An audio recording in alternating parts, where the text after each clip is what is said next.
featured speaker, and the one you've all been waiting to hear tonight, is Lieutenant Governor Dan Patrick. Dan Patrick is a bold, determined,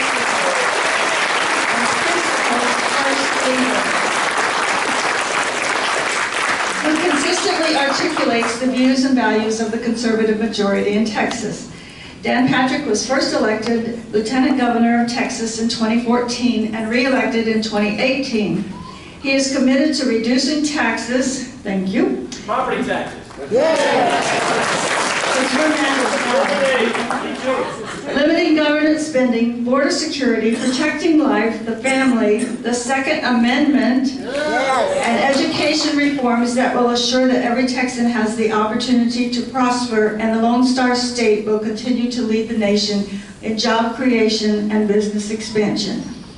Lieutenant Dan, as I like to call him, is a successful small businessman and radio host. He and his wife Jan have been married 43 years, and they have 2 children and 5 beautiful grandchildren.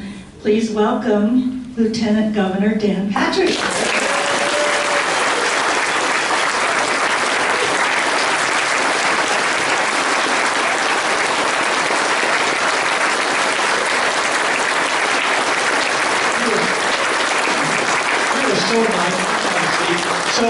So I walk in the door, and Caleb, who I don't know, just met him tonight. Have we met before? Oh, Boy State, that's right, it's where I spoke, Boy State. And I love his hat, you know, that's his cap. Class of 2019, UT Austin bound, UT Austin. There you go. And he goes to Geyer High School. Is that nearby? Denton, Texas. Denton, Texas. He traveled an hour out to see it. He traveled an hour here, and he brought me a painting that he did. And so I want to show you this. Pretty cool. How's everybody doing tonight? If I hadn't made it, it'd have been your speaker. So, this is all of the things like conservative, principled conservative. It's kind of an abstract, but tell them about this Dan 2020. We're thinking Dan should run for something in 2020. What do you guys think? I told him the only thing, if I'm running in 20, is any media here? Yes. Okay, I'm thinking about running for president of my homeowners association in 2020. That's about it. So, if you'll take that over there, Caleb, and I'll take it on the car. We came up in a plane tonight, so I can put that on the plane. And I think it'll fit in the door. So, that's awesome. So, give you that one. Thank you, Julie. So, you see, there are a lot of young Republicans ready to take over the reins from us when it's time for us to retire and join Jesus. He's ready, okay? He's here. So, and many of them out there. So, thank you for having me. This was a date that Julie has been so kind to work with me, and you have, because it was supposed to be here in November, was it? Or December. And I forget what happened. I think I was under the weather. I couldn't come. And then I was supposed to be here in February, and then a week before the speech, or the appearance, the president said he was going to El Paso. So since I was chair of his campaign, and will be again, we went to El Paso with the president, and then tonight. So we are here tonight. I don't, to be honest with you, I don't do anything during session, and the reason I don't is I never can predict how long we'll be on the Senate floor. Like just day to day, just don't know. Or how long a debate will go. And I don't want to make commitments and cancel them. And so during session, this will be the only event I do for a Republican group all session. So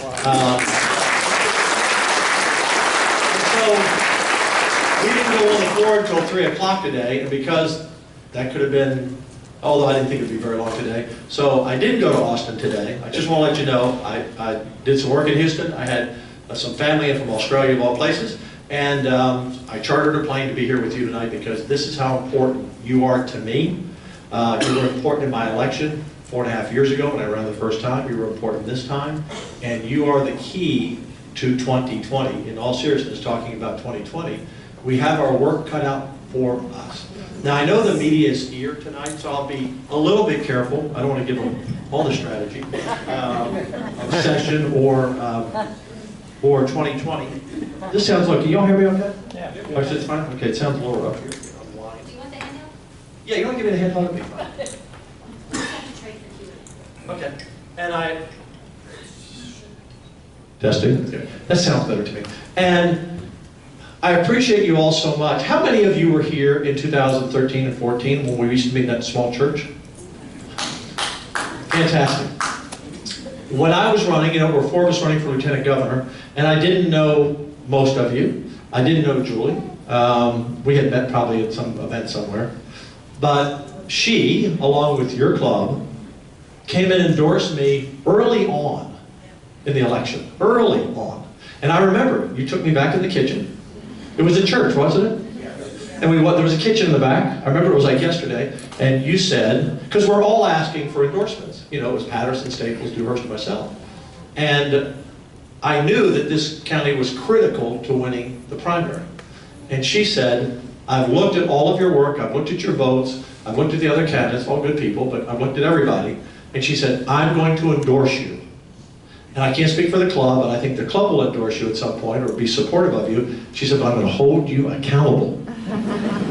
And you know what? We should be held accountable for what we do.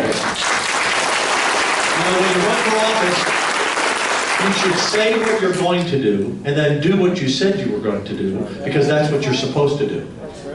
So say what you're going to do what you said you're going to do, because that's what you're supposed to do. Now, we don't hit a home run every time, and we're not right 100%, but I'm proud of what the Senate, the Republicans in the Senate, and myself have accomplished in the first 2 sessions. They've been the most conservative sessions ever in the history of the state, the most efficient sessions ever. We've gotten our work done. We had 20 priorities in the first session. We passed 19 of the 20. In the second session, we had 30 priorities. We passed all 30, both times in record time. And not all of them made it through the House. And I'm so thankful we have a new speaker. Not all of them made it through the House, but a lot did, and maybe they came back as House. Sometimes we do a bill and they do a bill, and a Senate bill becomes a House bill, or a House bill becomes a Senate bill. But I haven't done the math on them, but I think probably more than half got signed into law. And so I'm really proud of what we've accomplished, but we have more to do. And when I say I'm so glad we have a new speaker, it's nothing negative about the last one. I'm just glad. I'm saying that for the media. They will write that you laughed when I said that.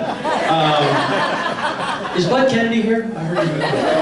Is Bud here? Hey, I'm going to say something about Bud. Now, Bud's never been a fan of conservatives, or surely me. Laugh out again. But he wrote an attack piece on me about a month ago, based on wrong information that was written in the Houston Chronicle. And to his credit, the next week he apologized in writing and said he based it on false information. Hi, Maggie. And I give him credit for that. The Houston Chronicle retracted the story. I get that. That never happens. Sherry Sylvester, who's here, she's my senior advisor and communications expert, she's been doing this for 40 years. She says, only twice have I seen a newspaper retract an article about a Republican. They never have to retract an article about a Democrat, because they never write anything bad about a Democrat. So anyway, at least, see, I'm like I like the media to be. You have to say some nice things occasionally. So I'll say that nice that Bud actually retracted the story. So I appreciate it, Bud. So I want to talk about a little bit, because we haven't talked. The whole point of coming up here in November was to talk about the election and what happened. And then to talk about what was coming up. And this is actually works out a better time, because we can talk about the election a little bit, and we're now in about the 60th day of the session. We're more than half, not quite halfway through, almost halfway through. So we can kind of bring you up to date on that. And then we have some questions that we'll take, and then I have to get back on the plane and get to Austin. So let's talk about what happened, because there's been a lot of misinformation and misunderstanding about what happened in November. I know that all of you were surprised, as I was, of the turnout in Denton, not the turnout, but the results in November in Tarrant, Denton, and Collin County. It wasn't because you didn't work hard. It wasn't because you didn't turn out. In fact, we set a record turnout for Republican voters in the history of the state. I actually got 1.5 million more votes in November this time than I got 4 years ago. And Greg Abbott got about 1.8 million more. So let me just give you just a quick snapshot so you put this all in perspective. Normally in a primary, not a primary, normally in a gubernatorial year, because gubernatorial, presidential. If you look at history, the off-year elections, we call the gubernatorial elections, are half of the turnout of a presidential election. Because in a presidential election, just everybody votes, not everybody, still it's only about 50% of registered voters voted, even in a presidential year. But people vote who never think about voting. They don't come to organizations like this. They just, hey, it's president, and they're going to vote.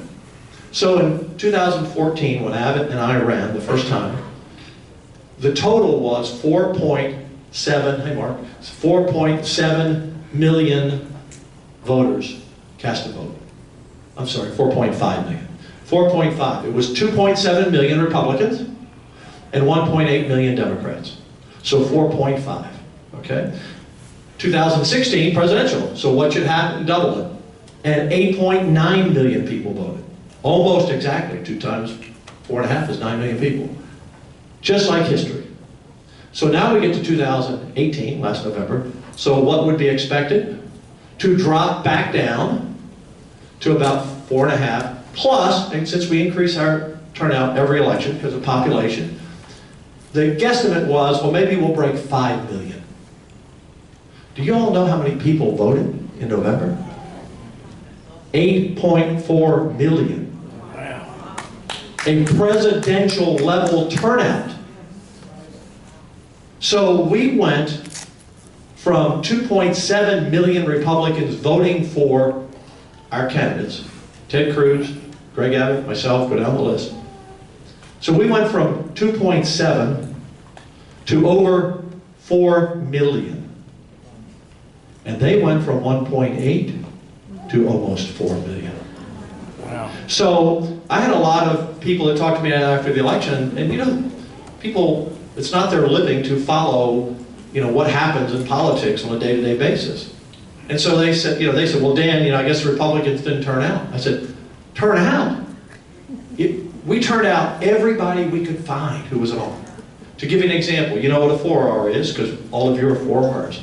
You voted in 4 of the last Republican primaries. If you're a 3R, 3 out of 4, 2R, 2 out of 4. And the Democrats, 4 Rs are people who vote in a Republican Democrat primary for the last 4 years, so on.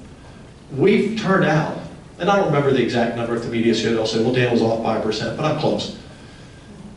About 95% of all 4Rs. About 90% plus of all 3Rs.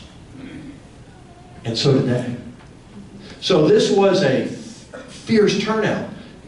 And when you consider that Beto O'Rourke was the shiny new object, he was. I mean, Ted Cruz had run before, Greg Abbott had run before, I had run before. I mean, we didn't have like a new person on the ticket. They had the shiny new object, who also had $80 million, more money than anyone running for the U.S. Senate in the history of the country, by far. And he got another 20 or 30 million in free earned media. I mean, he's on Oprah, he's on this, he's on that. It's all free media. Ted had 30 million. That would normally be a lot. But the reason you saw those Beto signs, and I know you said, where are the Ted signs? Beto spent about $5 million in signs. Ted didn't have the money. Later, he eventually, put out, and you all bought some signs, and he put out some signs, but Beto put out all those signs, create this name ID, and this idea that, why, what happened to Ted? I don't see any Ted signs. So strategic, it was smart on their part, quite frankly. Beto is as lightweight as you can be. He stands for nothing. He's an absolute danger to the future of the United States and the future of Texas.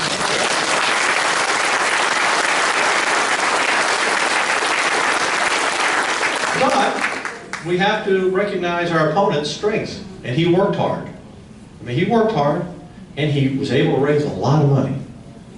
And so, he drove the Democrat vote. Okay, clear. What drove our vote? Again, Ted didn't have 30 million, didn't have 80 million. He was in Washington most of the time, including a month up before the election on those hearings for Kavanaugh. Abbott and I worked hard. I spent millions of dollars. Abbott spent millions of dollars, not only in our own races, but helping other candidates. I was the first lieutenant governor in history to spend millions of dollars helping other senators. It usually doesn't happen. I spent millions of dollars to help senators in the primary and the general. So what happened? They all turned out for Beto. Had no clue what he stood for, but they turned out for him. Our voters instinctively understood something is wrong here, and that we're going to show up. And so we went from 2.7 million people 4 years ago to over 4 million people. And because of that, because of you, because of Republicans across the state who said, you know what? We're going to fight for Texas. We're going to fight for our pro-life values, our Second Amendment values, for fiscal responsibility. This is who we are. We're not going to let some guy named Beto and his party reverse everything that we've accomplished in the last 15 years, which is as long as the Republicans have run the state. Remember, the Republicans have only been in charge of the state, governor, Senate, House, since 2003. So instinctively, if you had told me, and I will, and if the media wants to quote me on this, then they quote me on this. I've said this a lot. If you had told me in September, remember thinking that 5 million people, or maybe 5.5, or maybe 6 at the max would vote, that 8.4 million people were voting, I would have said, it's going to be a long election night. So, it was a long election night for some races. I mean, there's nobody more conservative that I know of than Jonathan Stigler.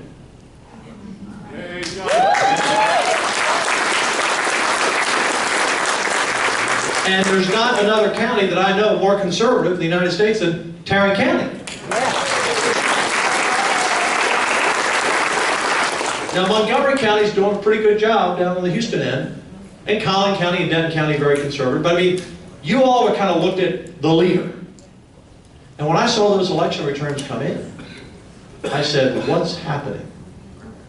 And so once we were able to do the analysis of the vote, that's what happened. They just did a major job of getting their vote out. And where they increased their vote was not through Democrats, by the way. There were about 1 million more Republicans who voted primaries than Democrats. Remember I told you 4 years ago it was 2.7 to 1.8, we won by about 1 million?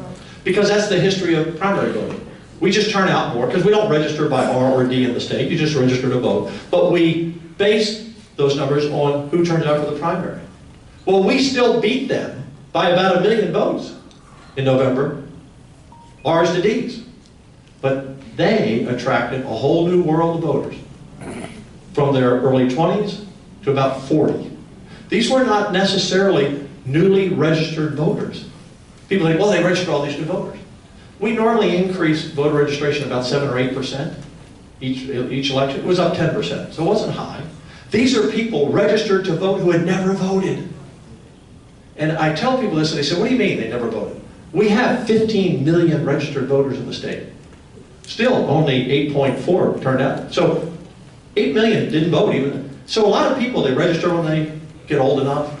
They register when they come out of the military. They register because someone registered in church or wherever it worked. But they don't vote. So there was this new wave of people in their 20s and 30s who turned out and they voted for the guy who promised that we'd all get along and never said anything. A guy who thinks, it's good to campaign by brushing your teeth on videotape or whatever he does. Did he go to the dentist? Is that what he did? Yeah. If I go to the dentist, you like me, you appreciate my truck, you like the dog, which wasn't my dog, by the way, the truck is mine. The dog just showed up and we kept him in the commercial. That's a true story. Rose, the dog. Rose, we did about 10 takes. And you know what was great about the dog, if you remember that commercial? Every time we did about 10 takes to get it right. Every time I would speak, he'd look up. It's because even a dog knows conservative Republicans are the way you want to go in Texas. You realize, think about this. He spent $30 million in TV ad, Beto did. Did you ever see a dog?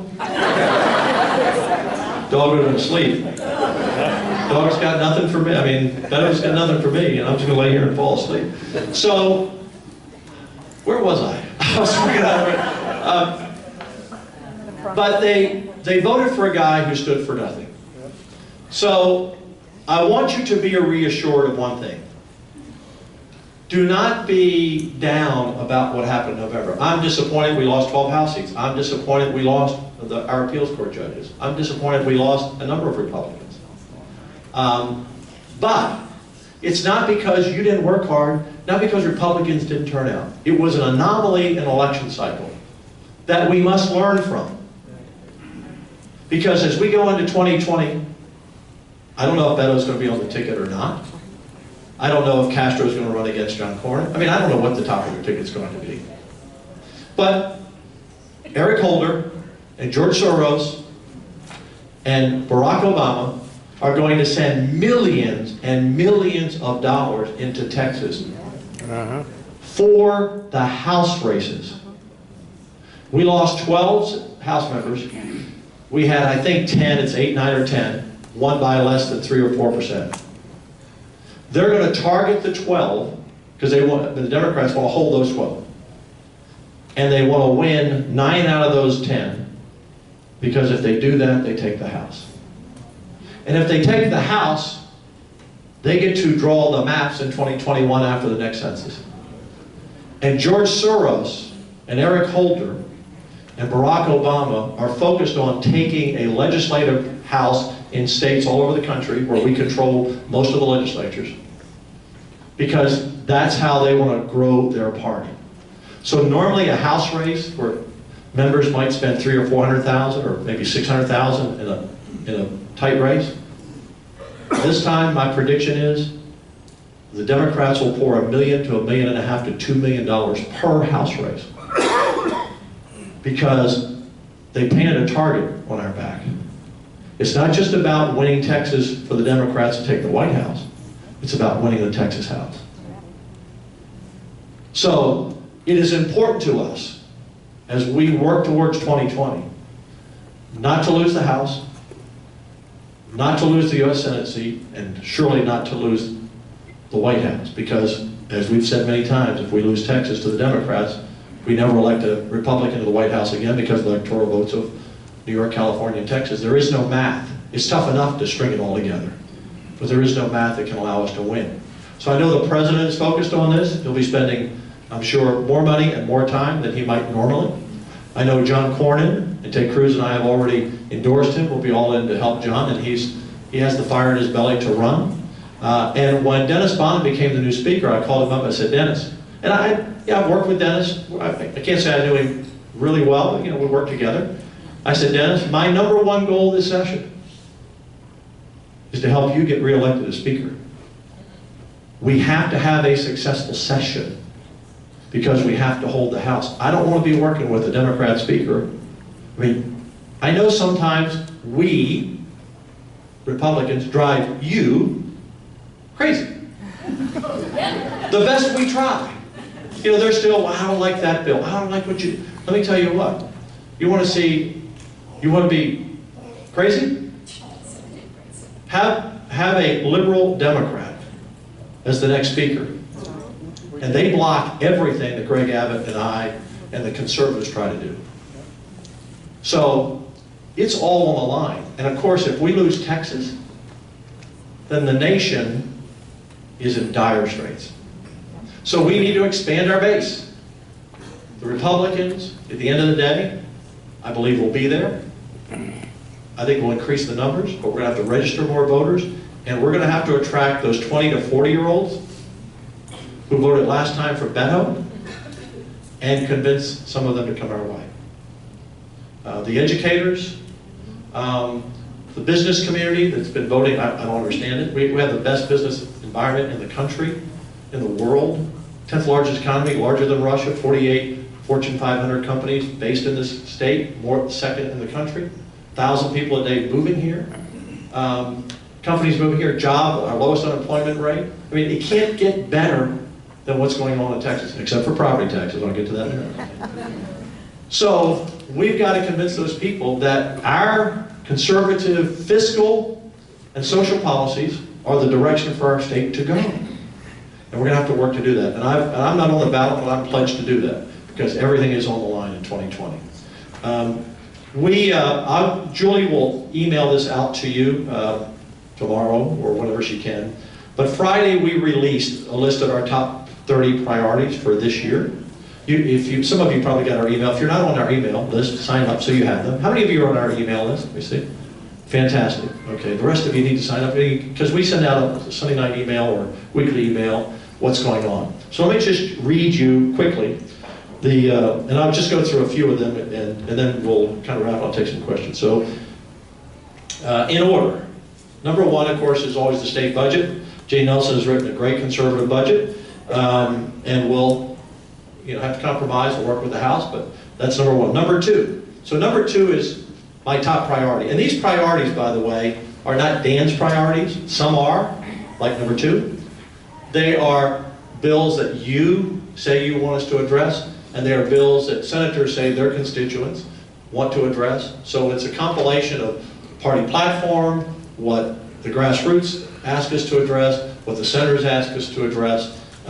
That's what the top 30 are. And so I waited this time to the filing deadline to put this out because I wanted to kind of gather the information and pick out. Now look, we're going to pass a lot of bills. Last session we passed 1,600 bills. And there are going to be a lot of important bills. So don't, well, my bill didn't get high numbers. No, that issue may be very important. But these are the 30 that send a message of where we want to go. So number two is property tax reform. Now the bill that we passed out of committee, and it's the Governor Abbott plan, which I support, which is very similar to the plan we passed out of the Senate last session, is to limit local government entities to raising their revenues to 2.5%. Right now, y'all like that? Right now, for those of you who don't know, they can raise it 8%, plus new growth. And by the way, the county judge up here, when he goes up and talks about property taxes, give me a break, okay? I mean, it's ridiculous. Has he switched parties yet? Or is he still in the Republican Party? I mean, I've never seen a Republican attack so many Republicans and be so wrong about most of what he says. So 2.5% plus new growth is what the bill is on the table. The House had a hearing, they haven't voted it out yet. I don't know where we'll end up, quite frankly.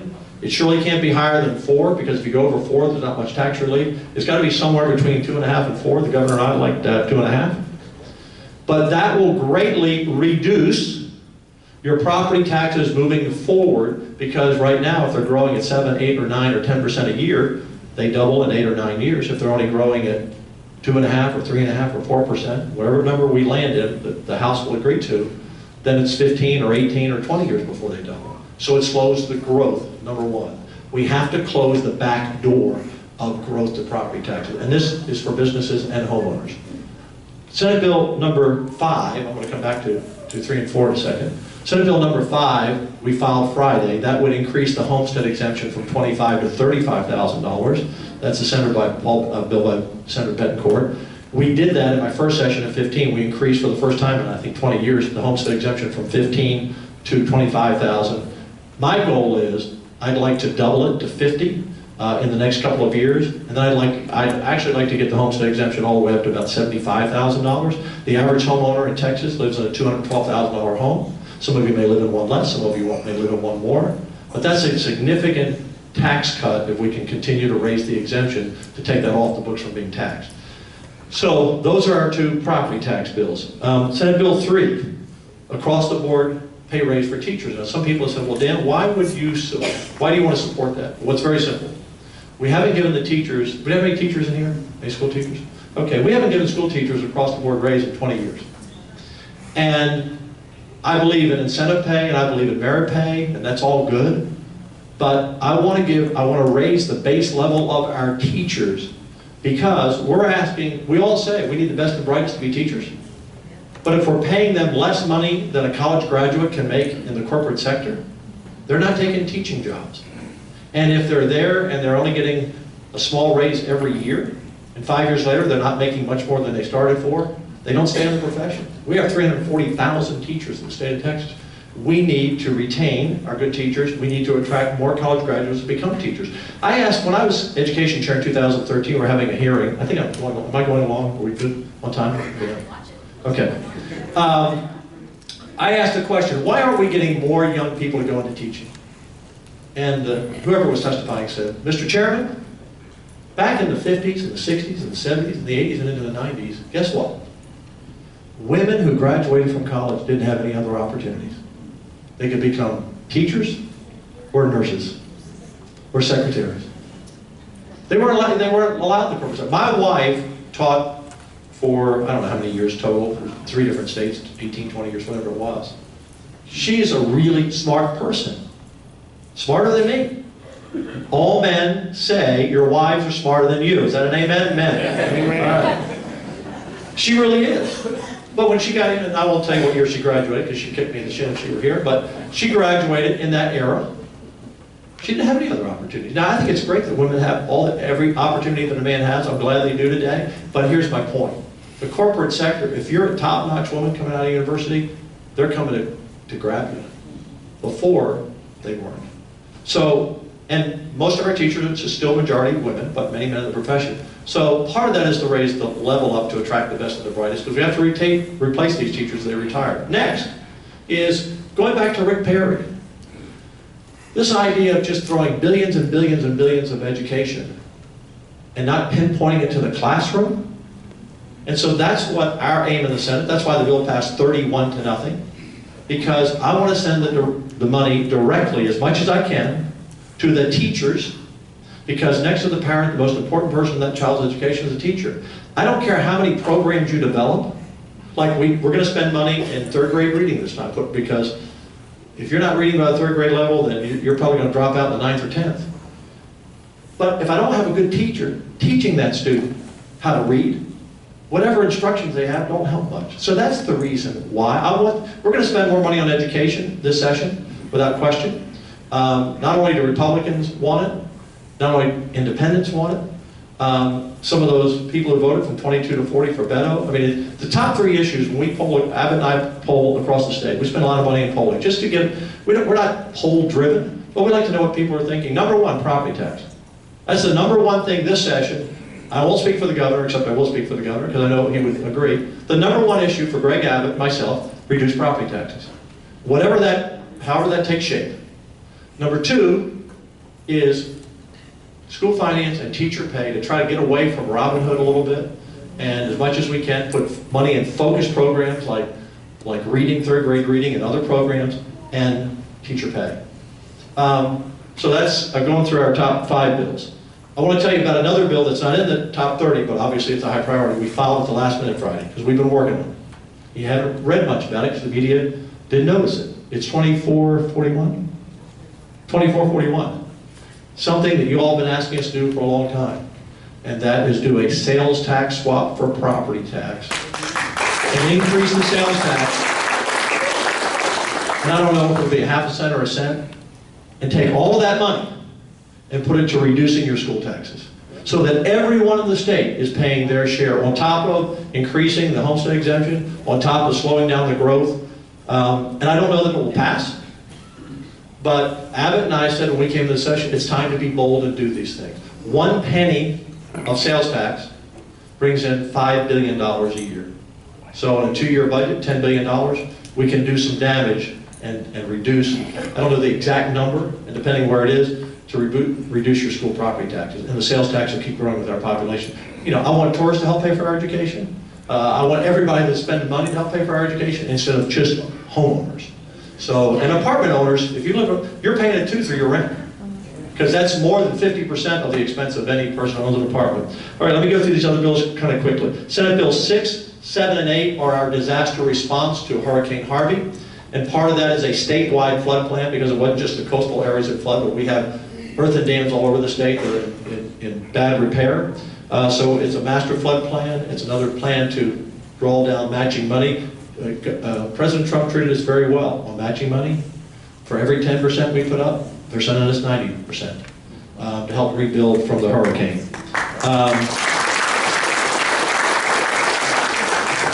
Number 9, election security, including having a paper ballot trail for all of our voting machines.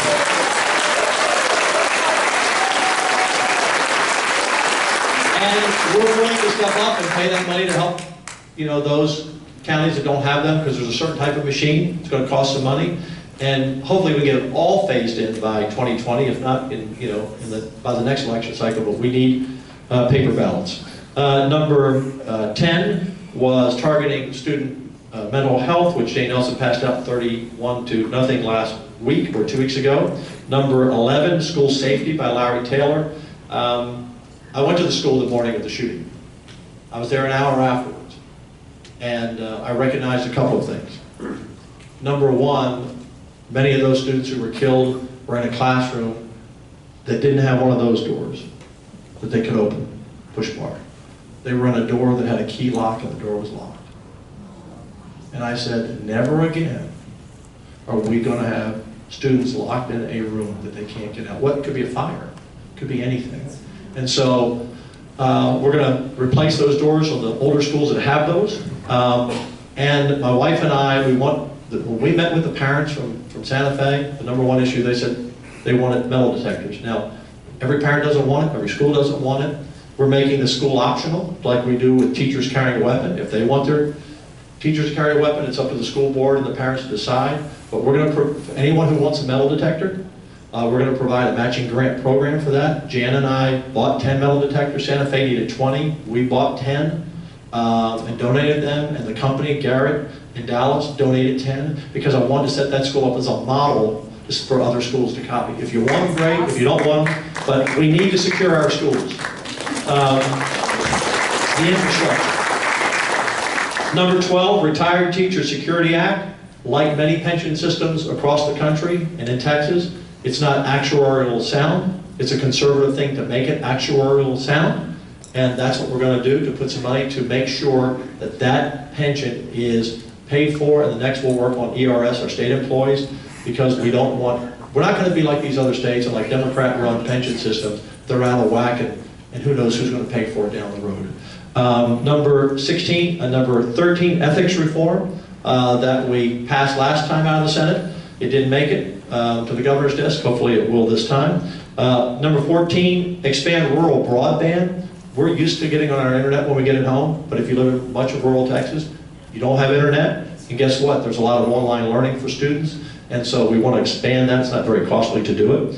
Number 15, protecting local free markets, like Austin telling companies that they have to give free sick leave or whatever it is. Governments don't need to tell local businesses how to run their business. They need to stay out of it. That's Senate Bill 16. Senate Bill 16. It's the police college loan forgiveness. This is one of my ideas. That I met with the Dallas Police Department, and since the shooting there, when they lost 5 officers, they're down about 20% of their officers. They've gone from about 3,500 to 2,900 officers. And all over the state, we're having difficulty attracting people in law enforcement for many reasons. So a few years ago, when I knew we didn't have enough math and science teachers, I created a program for math and science teachers. So, by the way, this applies to any of your kids or grandkids. If you go to college and you become a math and science teacher for 8 years, we'll pay for your full education up to $25,000. So in the 5th year, we retire 25% of the debt. The 6th year, 25. So if you teach 8 years, we're going to do that with law enforcement, because what law enforcement told me in Dallas and all over the state, we want college graduates to become our police officers. So if someone will go into law enforcement and commit to 8 years, again, they'll take out the loan and we'll repay it when they're 5th, 6th, 7th, and 8th year. It's a very cost-effective way for us to get math teachers, science teachers, and police officers, because you got a lot of them around here tonight, and give all of them a hand right now, because they're the only one that I know the job description says when they get up in the morning, they put that gun and badge on, that if they must give their life for a total stranger, they will do it. And so we need to attract people to law enforcement. Number 17, protecting religious liberties. We don't want the government to tell the cake baker who he has to bake a cake for. That's a authoritarian bill. Number 18, protecting campus free speech. I want conservatives to have a right to speak anywhere they want to. Number 19, protecting Second Amendment rights. We have too many businesses telling you where you can't take your weapon. Number 20, stopping human trafficking, which is the greatest tragedy of our time. I can tell you, I can't tell you classified information I know, but I can tell you that I know this. There are too many young children, boys and girls, mostly girls, being brought across this border and sent to homes where they are compelled to have sex 20 and 30 times a day. And they can't escape. We must stand up for that, stand up for these poor innocent kids who are being, a lot of these people that cross and say, this is my family. No. I mean, most cases it is, but a lot of cases where that man and those kids, the kids say that's their dad because they were told if they don't say that, their real family back wherever they're from will be in trouble. Joan Huffman is carrying that bill. Number 21, I don't know what you think about this, but all the doctors tell me, everyone I've talked to, that if you want to address cancer, we need to raise the smoking age to 21 from 18. We passed out of the Senate last session. It did not get through the House. I've looked at all the cost benefit to the state. I've looked at the health benefits to the state, and they believe if they can stop teenagers from smoking for 3 more years, there'll be less smokers. And some of you in this room are smokers, so you're all over 21, so you won't be affected by this bill, I pretty much think. Number 22. 23 and 24 are all pro-life bills. Defund every dollar to abortion providers. We have defunded most of it, but we want to get every dollar of it. Number 23, the Texas Born Alive Infant Protection Act. We are not going to let happen in Texas what the governors in New York and Virginia support, and that is taking the life of a baby that's born. Number 24, the Alternatives to Abortion Information Act. I passed the sonogram bill back in 11. We have saved roughly 15,000 babies per year from being aborted. We were at a high of 80,000 for our state. We're now down into some years in the 50s or 60. And part of that bill said that every abortion doctor must hand the woman an information book about abortion and life. Well, are we surprised that Planned Parenthood's not having their doctor do that? So we're going to put some teeth into that bill because we thought they would do it, but we're now going to be sure they do it. Number 24, number 25, higher education credit transfer, just to make the cost of higher education less expensive, to be sure that all universities have to take the transfer of credits that students get in community college, because sometimes kids go to community college and the 4-year university they transfer to won't take the credit. So that bill will address that issue. Number 26, honoring our state park commitment. You all voted years ago for sales tax on sporting goods equipment to fund our state parks. Well, until I got there in 15, that money was being spent on everything else but the state parks. So in 15, I directed all of it to go to state parks, and we did. Last session, about 80% of it went to state parks. This will put in the Constitution that all that money has to go to what it's intended for. If we're going to ask you to pay a tax on something for something, then we better take your money and pay it what we said we were going to do it. So this will be all the money to go to our state parks, which millions and millions and millions of Texans visit every year. So we just need to keep our word with you all. Number 27, thank you. Stop government overreach. This is frivolous lawsuits. And even in Texas, sometimes an agency, you get crosswise with an agency, they come out and sue you. Well, we're going to say, if you're a Texas agency and you're going to sue somebody, and you lose Texas agency, you're going to pay for it. So we just need to get government out of suing citizens. The next one, I know is a big one to you, Senate Bill 29. Stop taxpayer-funded lobbying.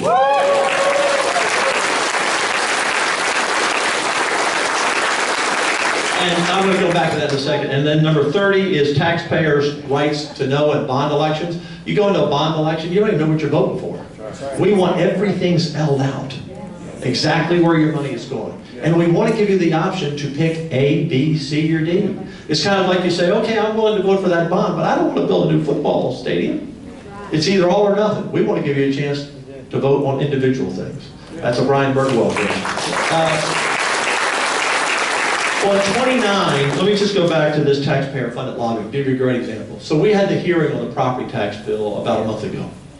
And it was a 13-hour hearing. I put together a committee just for property taxes. Paul Betancourt, Brandon Craig, Kelly Hancock, I can't remember my fourth one. Who is the fourth? Oh, Angela Paxton. And we had 13 hours of witnesses. Every citizen who owned a home or owned a business came in and testified in favor of our property tax, taking it from 8% to 2.5%. And every, let me say not every, 98% of every mayor, county judge, city councilman, county commissioner, or city manager came in and testified against it. I did not. Okay, I said 98. Didn't I say 98? And since you did not, stand up, because I don't know you by face. Your name? I'm Bobby Lindenboot, Mayor Pro Tem of the great city of Colleyville. Okay. Okay. Mayor County, the only mayor in Northeast County that supports those bills. Mayor And George Dodson, City Council. elect all of them forever, all right?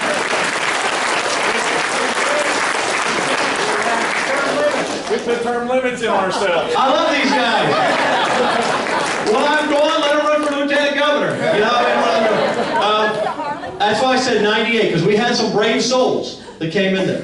But as you know, your brethren. Absolutely. And it was shocking to me. Shocking to me. Some are here. Some are here. Would you all like to stand up? Look, here's the deal on this. I understand the mayors, the city council, the commissioners, the county judges have a really tough job. The same job that we have. It's dealing with, in our case, education is 52% of our budget, healthcare is 31%, public safety is 11%. 94% of our budget, 3 items. They have police, fire, they have other issues, it's mostly their article. We had a guy come in from Dallas and said, if you limit us to 2.5 plus new growth, I'm going to have to fire 358 police officers. And we said, we're not cutting your budget. We're just telling you, so you've already funded them. Why do you have to fire them? You got the money for that. You can go 2.5%. New growth up there is about 2.5%. So you go 5%. And by the way, here's the key for Senate Bill 2. If any mayor or county judge believes they need more, they come to you and you get a right to vote. Right. All right? Give the people a vote. Pardon? That's local control. That's local control. I like these people more and more. So that's the big part, because right now you can't vote. Well, you're probably, I mean, you can, but no, because you can only vote if it's over 8%, and then you have to get a petition signed. It's never happened. So we want to give you the right. If they come say we need a little bit more than that. And here's the reason that we're on that number. Because in the 10 years, 12 years I've been in the Texas Senate, we've never increased our budget more than population inflation, 3 or 4%. Last session, we didn't have any money. So our budget went up 0.2%, in other words, it was flat. So if we can do that, if Greg Abbott and I propose spending 8 or 9% increase in our budget every year, you would deservedly fire us. And your senators and your House members. Now this year we're going to be a little more than 4 because of the hurricane recovery. But if you average over the last 10 years, we're about 3%. And we don't get a chance to get more money, by the way, by saying, citizens, you want to vote for more. You can do that at the local level. So we're not asking them to do anything we're not doing. We cannot sustain 7, 8, 9% increase in your property taxes. We just can't do it. It will be the killer to our economy. So look, I've covered a lot of territory. I can see a few of you are dozing off. No, not at all, but I'm out of time. Thank you for the water. And we have some questions. So, are you going to read the questions? Okay, you read the questions. Let me get a drink here. Is this working? I'm assuming this one does. Okay, so you guys wrote books on these pieces of paper, and we don't have time for that. So basically, this question is asking about SB4 from last session, and I believe that was sanctuary cities. Okay. Why, after passing SB4 into law, do all the illegals remain in Texas, and our lawmakers still hail it as some kind of victory? I'm plugged here.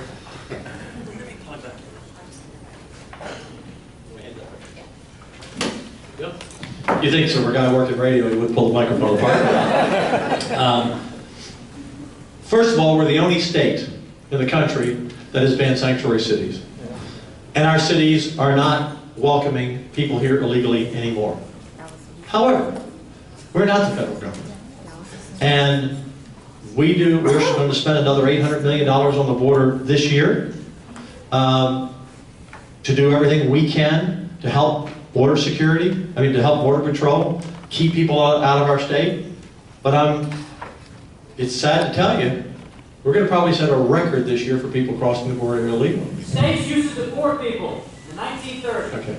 So, I don't know who that is, but thank you.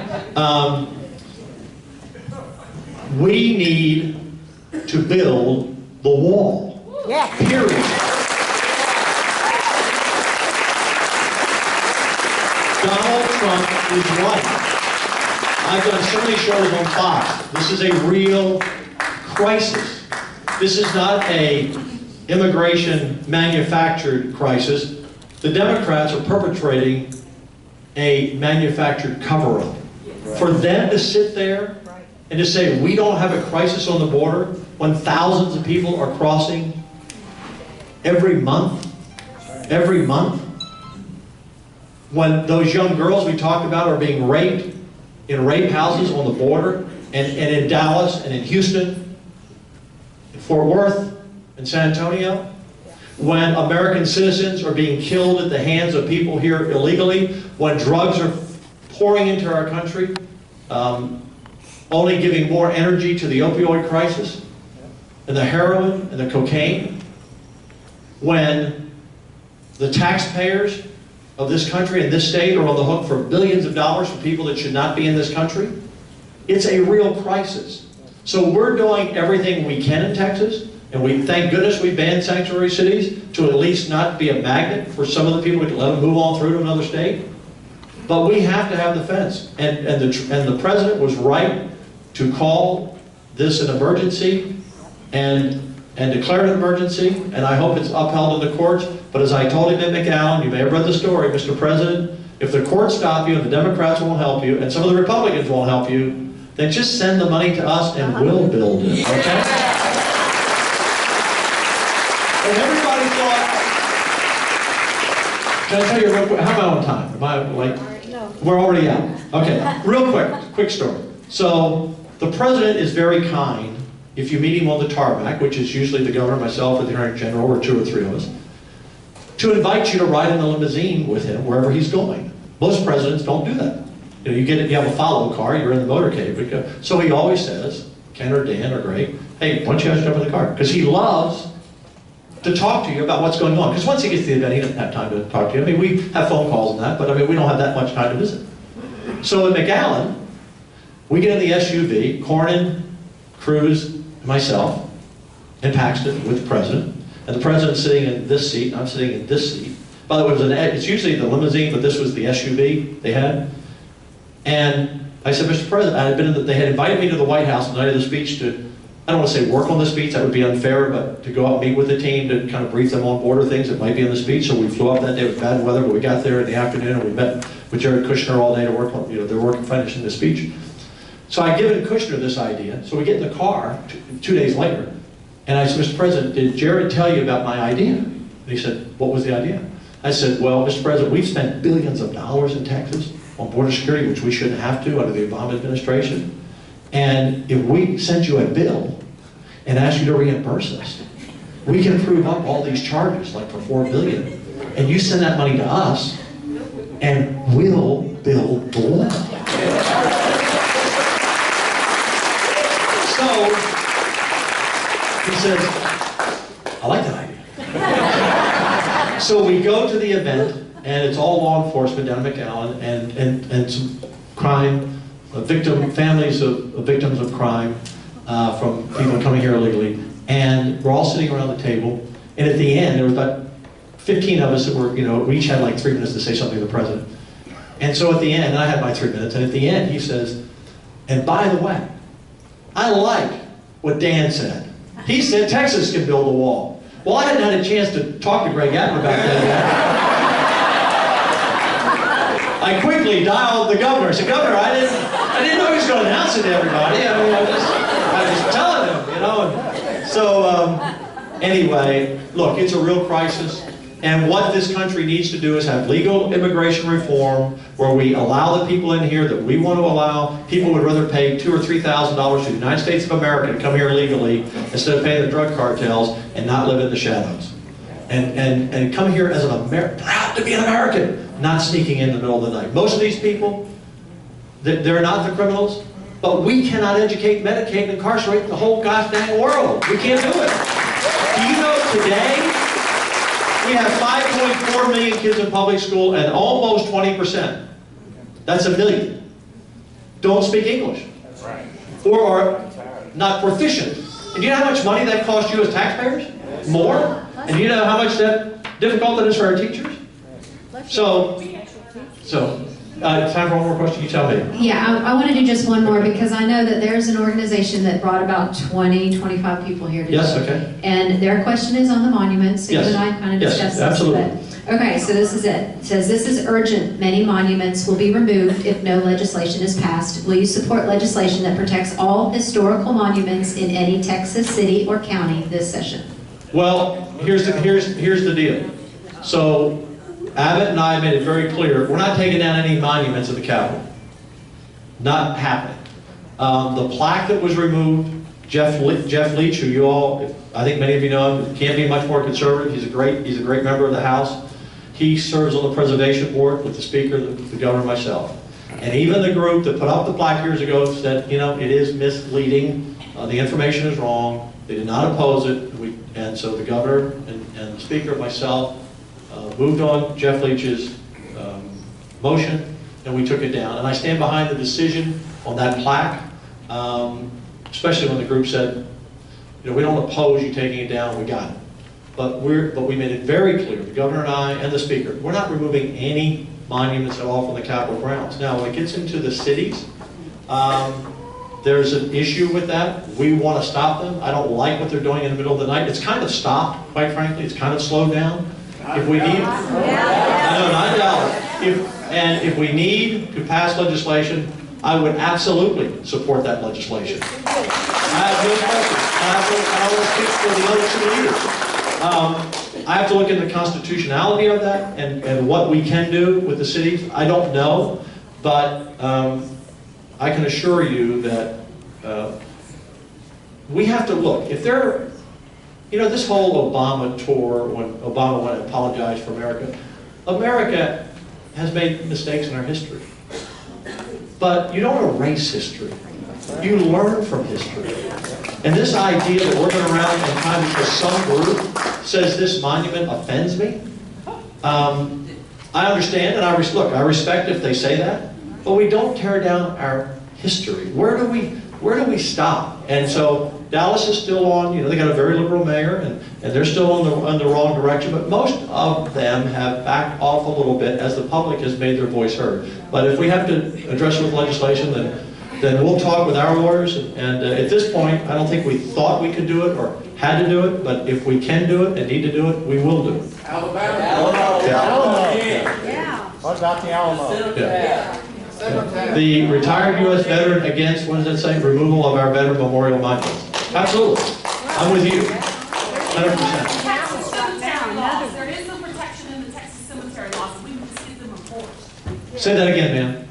Please enforce the Texas cemetery laws. There are some provisions that will give us some relief if that memorial, like the one in Dallas, is in a cemetery. Okay. Well, is that the one they're now taking down? Yes. Cemetery. Okay. $80,000. But it is a cemetery. All right, before we break out into song here, I will look at that first thing in the morning. I'll look at that first thing in the morning. Yes, ma'am. You bet.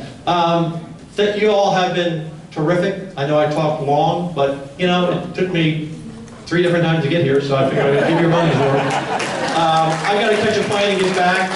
Otherwise, I'd stay and take photographs and whatever you'd like to do. But I got to get back to the Capitol and. We do have something we want to give you. Okay, let me tell you this. Let me share this with you. I think that we're going to have the best session we've ever had. If you look at that 30 bills, probably 24, 25 of them are either in the platform or something you've all asked to do and get done for a long time. I think we're going to pass all of them in some form, or 28 or 29 of them. I can never say 100%, but I feel pretty good about passing most or all of them. And I think the House will be pretty responsive. We're going to have to come together on the property tax issue. We're going to have to come together on the teacher pay and school finance. But Governor Abbott and I, at least I've said this, again, I'll speak for the governor. If I have to stay there to Christmas to get this property thing done, that's fine. We shouldn't have to stay there to Christmas. But we can't leave until we address that. And if we want to win in 2020, we need to pass those issues on this sheet that our conservative Republicans care about, and we need to focus on issues that some of the independent voters and some of the new voters, I don't want to call them Democrats yet because they only voted one time, that we should get into our party. And that's what we're focused on. And I feel good about where we are. You know, I said something at the very beginning about the former speaker. I wasn't trying to, when he said he wasn't coming back, I wished him well in his retirement. It could have come sooner, but I appreciate his service. But at least I have a speaker now that the governor I can communicate with. We have someone who is more conservative, working with the House now. We're light years from where we've ever been. And just the fact that the governor and I and Dennis, we're not going to agree on everything. And before it's over, we'll probably have some strong disagreements, but we're not going to be disagreeable. You know, and it needs to be behind closed doors when we disagree. What happened in the last few sessions of all this infighting was not productive. And so I feel very good about where we're going. We have a clear vision of where we're going. And when this is all over, we're all going to have to take a deep breath for a few months and then get ready come the fall to build for November of 2020 because it's all on the line. I can't tell you how much I appreciate you, your support, your trust, and I'm honored to be here as always. Yes, sir. We thank you for blessing us tonight. We're going to make America great again. It's going to be like Texas. So this says make Oh, America I love that. I love that. Make America like Texas. Yeah. I want to tell you something about the president. The president genuinely loves Texas more than any place on the planet. His sons have been coming here, Don Jr. and Eric, for years hunting. The president, by the way, we raised in Texas more money for him in 2016 than California and New York combined. We were his main engine to raise money and will be again. But he comes here a lot. He did so much for us in the storm relief. Like I said, he gave us a 90-10 match. He's just done a terrific job. He understands what's on the line in 2020. You know, he came into that rally. I asked his team in July last year before the election. I said, I need the president to come to Texas. Because I knew the races were going to be closer than I didn't know the turnout was going to be that high, but I knew they were going to be close. And I think his rally in Houston that night was the difference in Ted Cruz winning that election. And Ted worked hard, but I tell you what, Donald Trump, that 200,000 votes, and this is a scary number for you. So Montgomery County, like Tarrant County, strong conservative stronghold, they were the only county that really didn't see a drop. They didn't see an increase in Republican. They didn't see an increase in Democrat voters. You didn't have a decrease in Republican. You said more Democrats. Ted Cruz won Montgomery County by almost 100,000 votes, which was right in the listening area of that rally that night in the early vote. Think of that: 100,000 votes in one county only won the rest of the state by 100 total. So that rally was huge, and the president came here. His team didn't want him to come here, and I'll tell you how it happened. I finally called Rick Perry, who's a great ally for us up there, and I said, I need the president to come. Will you just be sure he gets the message? And Rick Perry called back about an hour and a half later. He says he'll be there.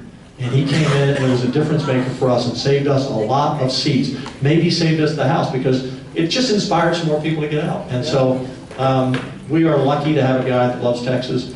And when I talked to the media, he said, well, what about Donald Trump? I said, Texas loves Donald Trump. All right, thank you all. Good night.